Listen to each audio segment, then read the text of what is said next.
Hello students, आइए आज class 10th UP board का 817 डीएल ये सेट हल करते हैं। 2023 का इंग्लिश पेपर है। इसके पहले मैं आपको 6 सेट हल कर चुका हूं। अगर वो नहीं देखें तो आप वो पेपर भी देख लीजिएगा, जिसका लिंक मैं डिस्क्रिप्शन में दे दूंगा और आप डायरेक्टली सर्च करेंगे तो भी आ जाएगा। Class 10th excellent grammar, class 10th grammar, class 10th textbook, इन सभी नाम से प्लेलिस्ट है, वहाँ भी देख सकते हैं। तो ये बरेली मंडल का पेपर है, ये सीतापुर ज़िले का है। जो मैं कॉपी चेक करने गया था तो मिला ये और कानपुर वाला, तो इसको दोनों को मैं बाद में इसलिए सॉल्व किया, बाकी तो मैं सॉल्व कर चुका था पहले ही। तो चलिए देख लेते हैं। पूरा पेपर आपको कंप्लीट सोल्यूशन बताने जा रहे हैं। देखिए, पहला क्वेश्चन है आपको, read the following passage carefully and choose the correct option to answer the questions that follow. Unseen passage है ये, इसमें से multiple choice question 3 question objective type दिए गए हैं। तो चलिए पहले क्वेश्चन देख लेते हैं, उसके बाद मैं डायरेक्ट इसका आंसर इसमें बता दे रहा हूँ। Discipline is important for a child because, discipline करा एक बच्चे के लिए महत्वपूर्ण होता है क्योंकि, तो इसका आंसर आपको खोजना है। तो पहले प्रश्न का हल करने का आंसर पास ये ट्रिक है कि पहले आप प्रश्न पढ़िए, उसमें से कीवर्ड ले लीजिए, उसके बाद समझने का प्रयास करिए, अपने आप आ जाएगा आपको। दूसरा है, तो कहने का मतलब पहला ये कि बच्चे के लिए क्यों महत्वपूर्ण है प्रश्न, इसको बताना है। दूसरा है, discipline child will grow up to be, बड़ा होकर एक अनुशासित बच्चा क्या होगा। तो डिसिप्लिन चाइल्ड बड़ा होकर क्या होगा, ये इस बात को ध्यान देना है। तीसरा है, what is opposite of the word frequently, frequently का अपोजिट क्या है यूज्ड इन द पैसेज में फ्रिक्वेंटली यूज किया गया, तो इसका अपोजिट क्या है। तो कुल मिला के आपको अब कीवर्ड यहाँ से ले लेना। अगर आपको बाई चांस अर्थ भी नहीं आ रहा तो टेंशन लेने की जरूरत नहीं है, आप केवल कीवर्ड लिखिए। Discipline is important for a child because, जहाँ ये आएगा उसी में इसका आंसर रहेगा, उसी के बाद तब कारण बताया गया। और जहाँ ये ग्रो अप टू भी आएगा डिसिप्लिन चाइल्ड, वहाँ उसी में से इसका आंसर मिलेगा। तो जब आप पैसेज को पढ़ेंगे डिटेल में, तो discipline is important for a child because, अब यहाँ देखिए इसका आंसर कहाँ से मिलेगा आपको, यहाँ मिलेगा। Discipline must be enforced early in life, discipline at home makes for the future greatness of a child, it forms ही। अब यहाँ इट मतलब डिसिप्लिन, करेक्ट डिसिप्लिन जो है अर्ली जीवन, प्रारंभिक जीवन में ही लागू कर देना चाहिए। अनुशासन ये घर पर बनाता है भविष्य को, बच्चे के भविष्य को महान बनाता है। तो बच्चा भी आया, डिसिप्लिन भी आया, तो मतलब ये जीवन में उसके क्यों होना चाहिए, तो कारण यही आगे बताया गया। It forms him his or her character, ये उसके चरित्र को बनाता है। एंड मेक्स हिम और हर ए फिट सिटीजन, उसे एक उपयुक्त नागरिक बनाता है। तो पहले का आंसर यहीं से आपको हो जाएगा। विकास के बाद आप इट से लेकर सिटीजन तक लिखना है। तो देख लीजिए कहाँ इसमें है। देखिए ईट के बाद जो है सिटीजन तक यहाँ है, ठीक है, लागू कर देना क्योंकि यह जो है उसके चरित्र को बनाता है और उसे एक अच्छा नागरिक बनाता है। तो ये इसका डी वाला ऑप्शन सही है। दूसरा है, discipline child will grow up to be, बड़ा होकर डिसिप्लिन चाइल्ड क्या होगा। तो आप इसको पढ़ते जब चले जाएंगे, तब यहाँ लास्ट में आपको देखिए इस तरह से पढ़ते चले जाएंगे, तो लास्ट में आपको मिलेगा कि will grow up to be a useful member of the society, बच्चा अनुशासित रहेगा तो बड़ा होकर क्या होगा, useful member of the society, समाज का एक उपयोगी सदस्य होगा। तो useful member of the society आपको सी में मिल जाएगा। यहाँ देखिए grow up to be keyword था ना, तो ग्रो अप टू बी मिल गया, तो उसके बाद useful member of the society, यहीं से आपको ये कीवर्ड लेना था, तो उसके बाद ये वाला लिख देना आपको। तीसरा है, अपोजिट बताना है। फ्रिक्वेंटली का अपोजिट क्या होता है, रेयरली। फिर फ्रिक्वेंटली माने होता है अक्सर या प्रायः, ठीक है, और रेयरली माने कभी कभार, बहुत कम ही, यानी कि कदाचित। तो बी आपका अपोजिट हो जाएगा। तो ये तीनों आंसर पैसेज था। तो जो लोग करके लाए हैं, तो हाई स्कूल में थे, अगर ये पेपर है तो मिला लें, नहीं तो आप लोग जान लीजिए। और लोग 9 में से 10 में गए, उनको तो ज़रूर जान लेना चाहिए। और इसके अलावा किसी भी आप कंपटीशन की एग्जाम की भी तैयारी कर रहे हैं, तो ये साधारण चीज़ें आपको जानकारी होनी चाहिए। The train will have left the station because before, रेलगाड़ी पहले ही स्टेशन को छोड़कर जा चुके थे। चूज द करेक्ट ऑप्शन, इसमें सही ऑप्शन भरना है।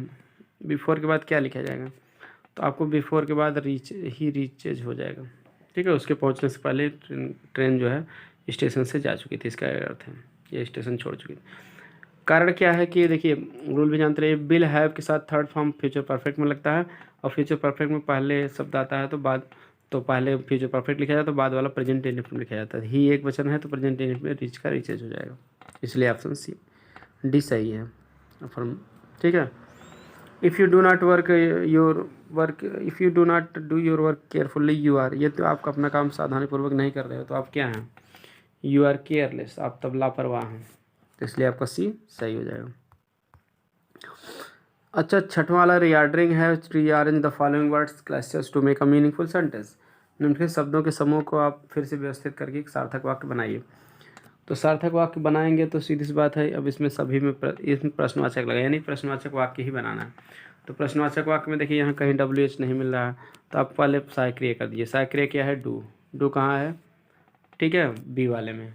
तो इससे कन्फर्म है कि डू पहले रहेगा। तो अब ये पहले में हो नहीं सकता क्योंकि उसमें डू नहीं है, दूसरा में हो सकता है, तीसरा में भी डू नहीं, ये भी नहीं हो सकता, बचा दो। आप दोनों में से थोड़ा सा और ध्यान दे दीजिए कि अब हेल्पिंग वर्ब के बाद क्या लिखा जाता है, सब्जेक्ट लिखा जाता है इंट्रोगेटिव वाक्य, क्योंकि आपको बनाना। तो सब्जेक्ट कहाँ है, सब्जेक्ट दीज बॉयज है, यहाँ है। यहाँ तो डू नॉट के बाद तुरंत मेन वर्ब लिख दिए, इसलिए अभी गलत है। तो आपका बी ऑप्शन सही है। Do these boys not play football, क्या ये लड़के फुटबॉल नहीं खेलते, तो आपका बी ऑप्शन सही है। Which of the following words is miss spelled, निम्नलिखित में से कौन सा शब्द मिस स्पेल्ड माने गलत लिखा गया।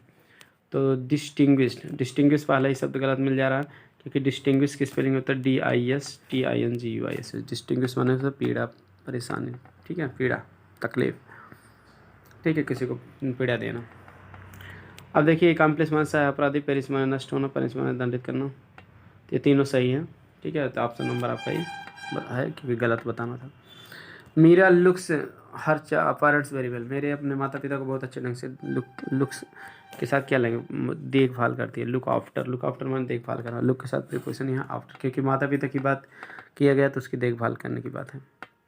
थोड़ी कहेंगे मेरे अपने माता पिता से लुक डाउन, अपान माने घृणा करना होता है, ठीक है, ये सब गलत हो जाएगा। लुक के साथ आफ्टर ही आता है देखभाल करने के सेंस।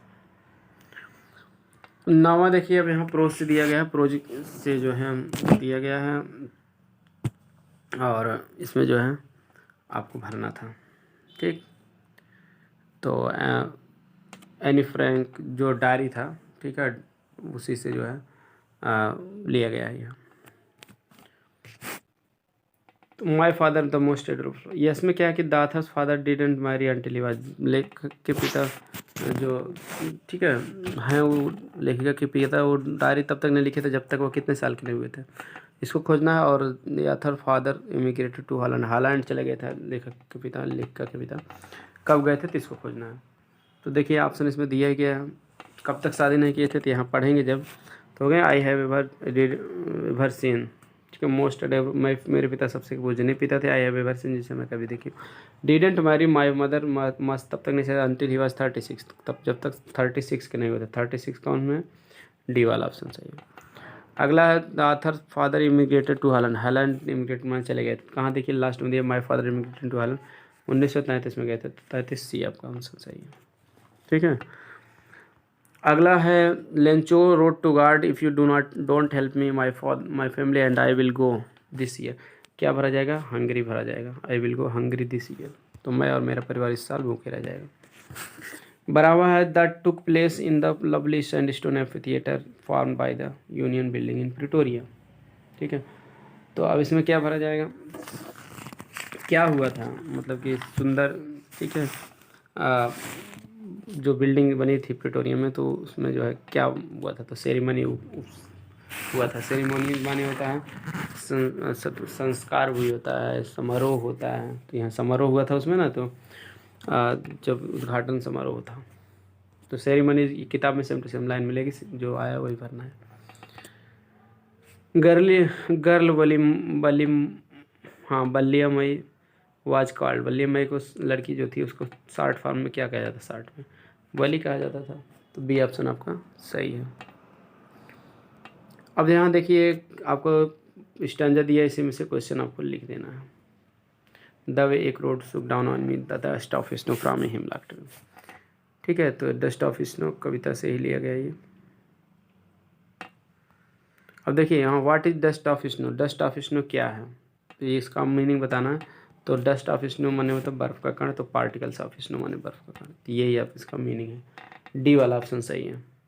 15वां में जो है आपका है कि name the poet of the above line, superhit line के जो कवि कौन है जो डस्ट ऑफ स्नो लिखे हैं, तो रॉबर्ट फ्रॉस्ट हैं, सी। तो 16वां है Tricki would tackle a meal at any hour, ठीक है, because his only fault was. Tricki जो है कह रहे हैं कि टैकल मील खा भोजन को टैकल माने सुलझाना उसे होता है, यहाँ खा लेना। भोजन को किसी भी समय खा लेता था क्योंकि उसकी दोष यही था कि वह हिज ओनली फॉल्ट वाज, उसका दोष एकमात्र दोष यही था कि वह लालची था। ग्रीड माने लालच, his only fault was greed, क्योंकि उसके एकमात्र दोष लालच था। ग्रीड से बना ग्रीडी माने लालच। तो वो लालच उसके अंदर आ जाता था, जितना भी पाता था खा लेता, तो खा कर मोटा हो गया था।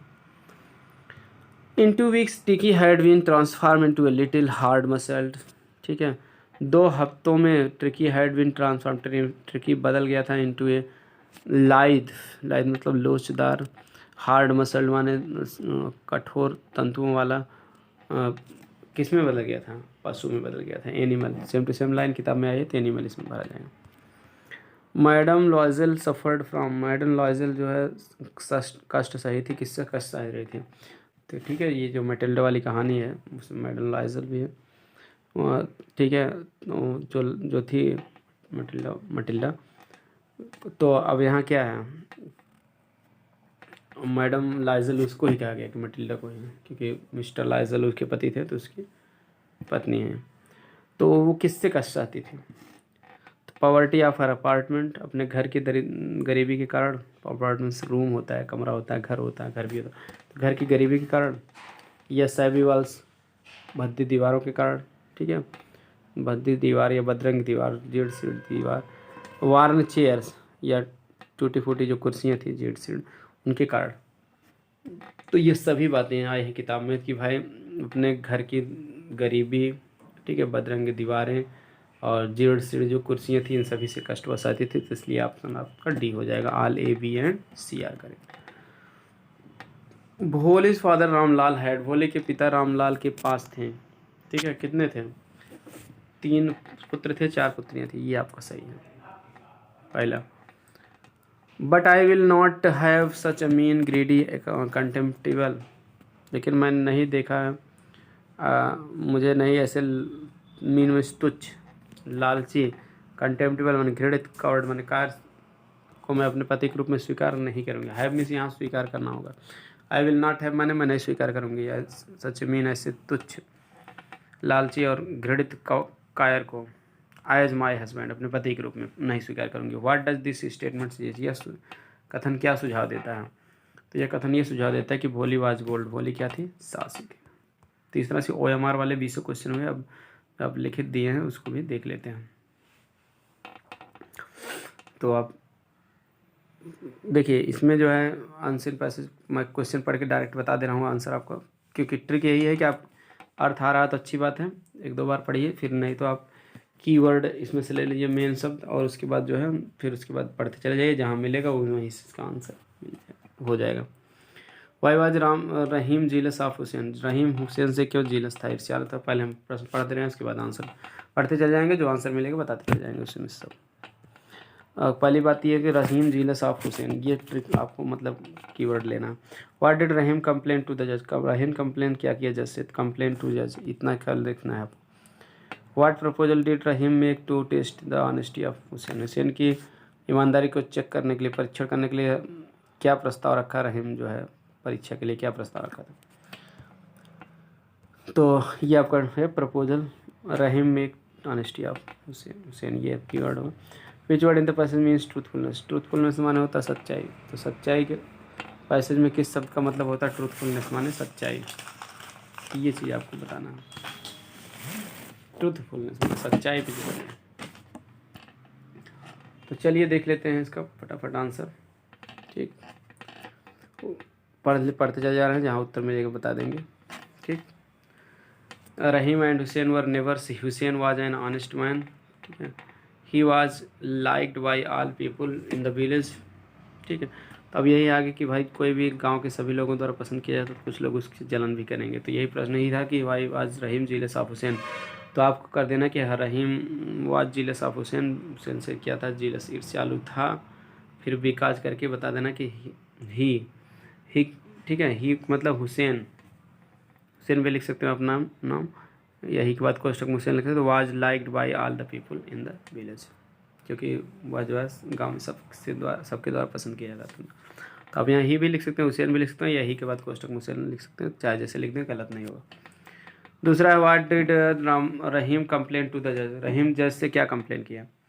तो जब आप इसको और आगे पढ़िए, ही वाज लाइक बाय, ये तो गया दिस मेड रहीम जीलस, देखिए यहाँ दिया नहीं, बस रहीम को जीलस बना दिया, मतलब इसके पहले वाली जो बात है यही जीलस बनाया था, इसलिए आंसर हो गया। तो अब दूसरा प्रश्न कंप्लेन वाला भी पढ़ते चले जाएंगे, अब मिलेगा। He wanted to get Hussain into trouble one day Rahim went to the जज एंड कंप्लेन, देखिए आ गया ना, रहीम जज के पास गया, कंप्लेंट किया, क्या कंप्लेंट किया था, हुसैन से आपको लिखना है जो भी बात कहा, Hussain has stolen a silver bowl from my house, Hussain मेरे घर से एक चांदी का कटोरा जो है चुरा लिया, तो यही कंप्लेन किया था। आपको बता देना कि रहीम कंप्लेन में it is complain to the जज, उसके बाद यहाँ Hussain has stolen a silver bowl from my house, ठीक है। तो अब यहाँ ये सेम लिख दीजिए, या फिर आप चाहे तो इनडायरेक्ट में लिख सकते हैं, जज के बाद दैट लगा देगा, सुहेश तब सुहेश, ठीक है, तब हैज का हैड हो जाएगा, that Hussain had stolen a silver bowl from, ठीक है, हिज हाउस, इस तरह से लिख सकते हैं। तो इसको इनडायरेक्ट में भी लिख सकते हैं, तभी नोट का हट जाएगा।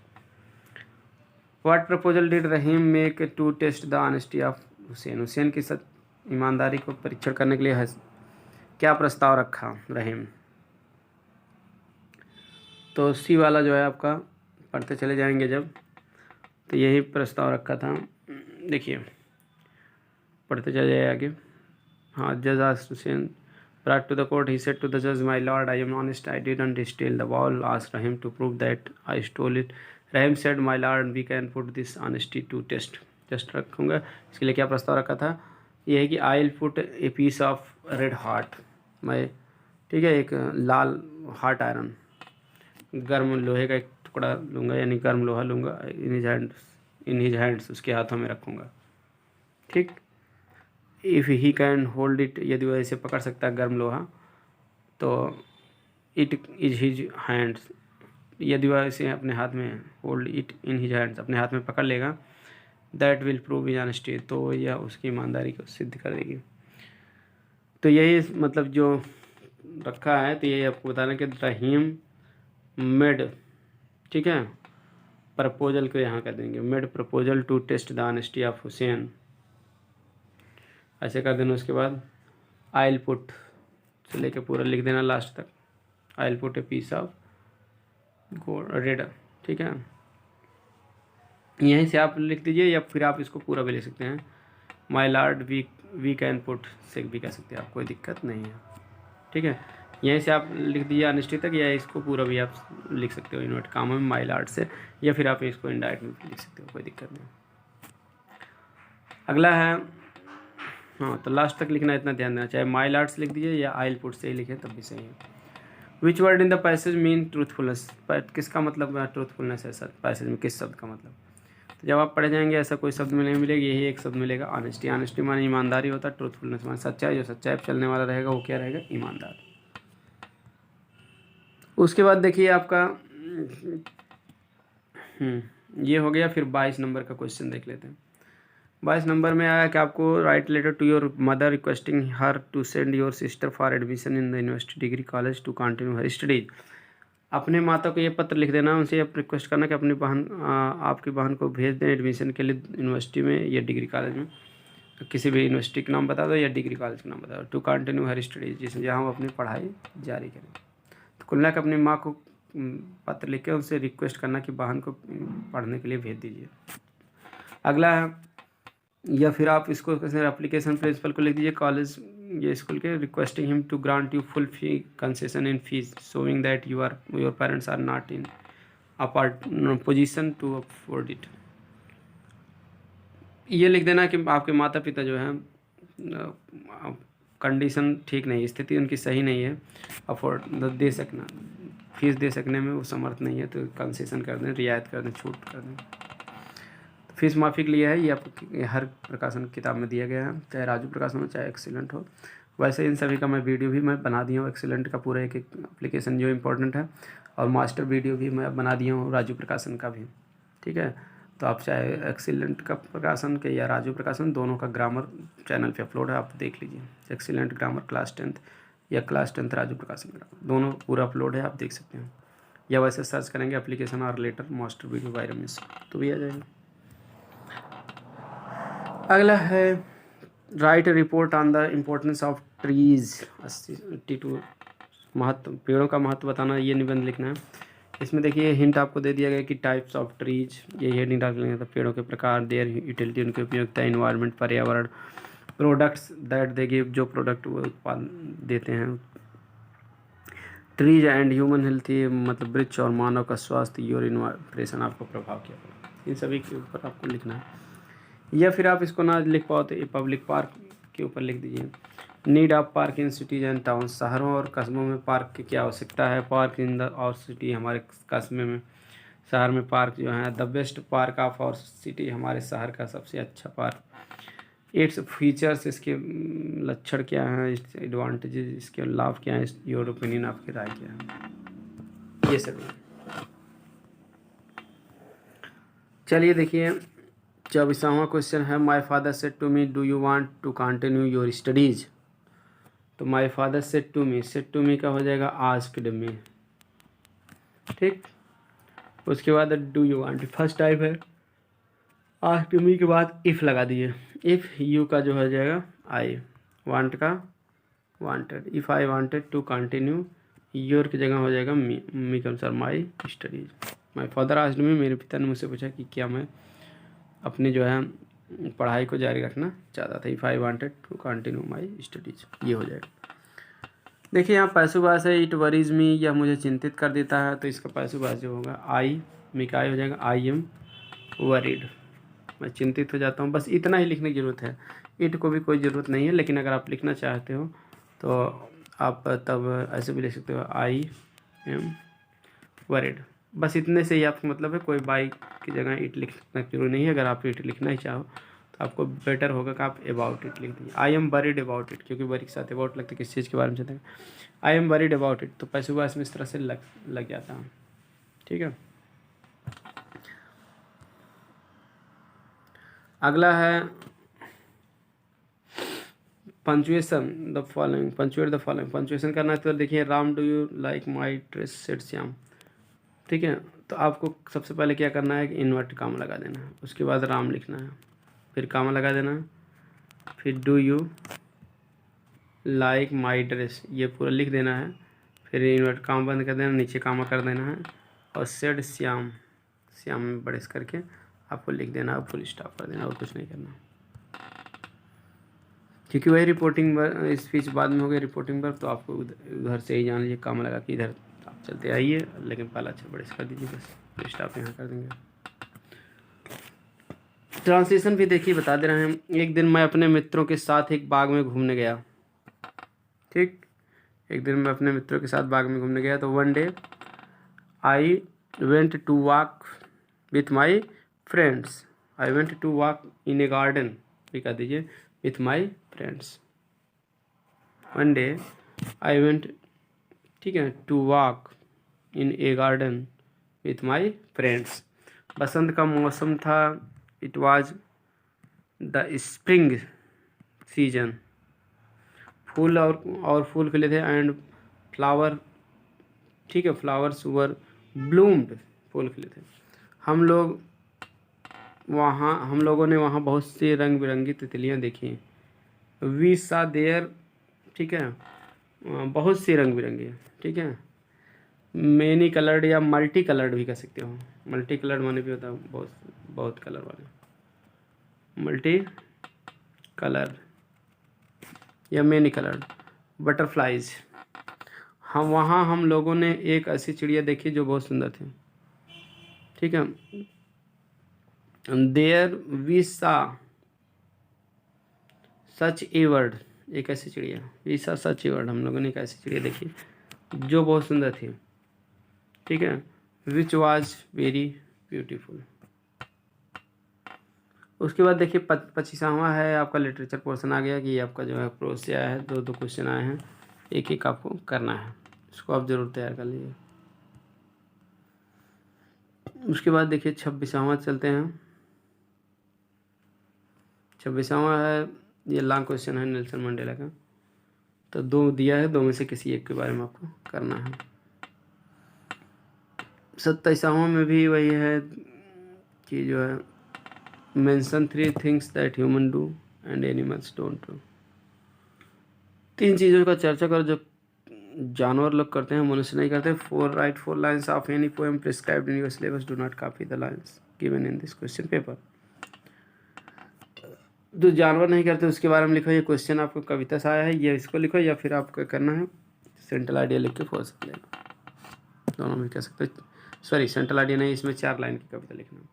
4 लाइन की कविता एक क्वेश्चन का आंसर ना देने से बढ़िया 4 लाइन की कविता लिख दीजिए, एकदम सही हो जाएगा। लेकिन ध्यान रहे कविता लिखते समय जो है कॉमा, फुल स्टॉप, पंक्चुएशन ये सब अच्छे से लगाना चाहिए। ठीक। 28वां क्वेश्चन आपका सेंट्रल आइडिया है। 3 सेंट्रल आइडिया के नाम है, किसी एक पर आपको लिख देना है।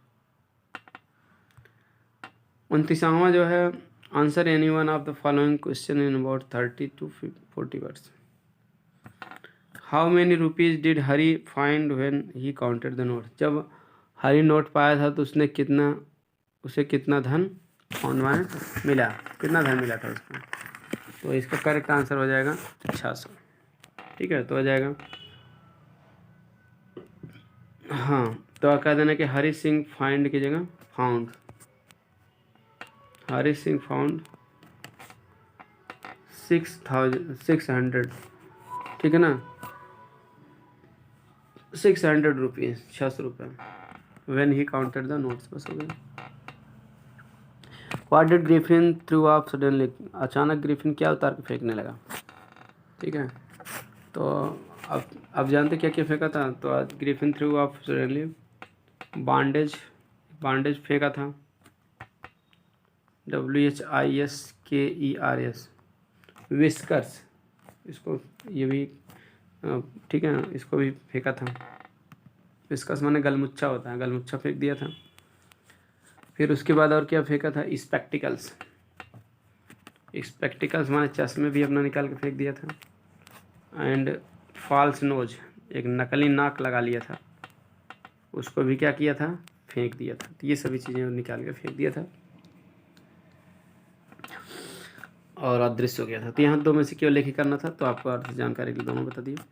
Answer any one of the following in about 60 words. अब फिर 2 क्वेश्चन दिए, उसमें से किसी एक का लिखना। Matilda suffered because she was not content with what life had given to her. Matilda जो है सफर्ड, कष्ट सही क्योंकि वह संतुष्ट नहीं थी उस विथ दैट लाइफ, उस जीवन से, एंड गिवन टू हर, हाँ life had given to her, जो उसे दिया गया था। ठीक है, क्या सच, हाँ। Do you agree that we should be content with what we have.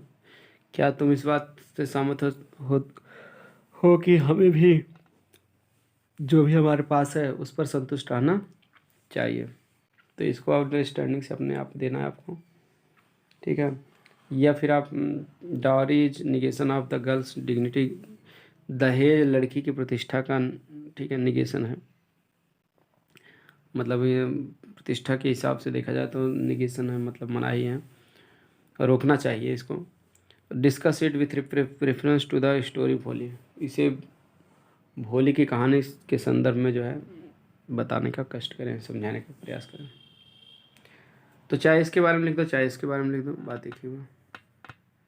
ठीक है, तो आज की वीडियो में इतना ही। मिलती हो, पसंद आया तो लाइक, सब्सक्राइब, शेयर करें। ऐसी यूजफुल वीडियो पाने के लिए चैनल से ज़रूर जुड़ जाएं, ताकि गर्मी की छुट्टी में जो है आप घर पर भी रहें तब भी पढ़ते रहें। तो कीप वॉचिंग, कीप लर्निंग। हाँ, वीडियो पसंद आया तो लाइक, सब्सक्राइब, शेयर जरूर कर दीजिए, ताकि ठीक है हमारी भी मेहनत का कुछ फल मिल सके। बच्चों को फ्री ऑफ कास्ट में पढ़ा रहा हूँ। मिलते हैं नेक्स्ट वीडियो में। Thanks for watching video.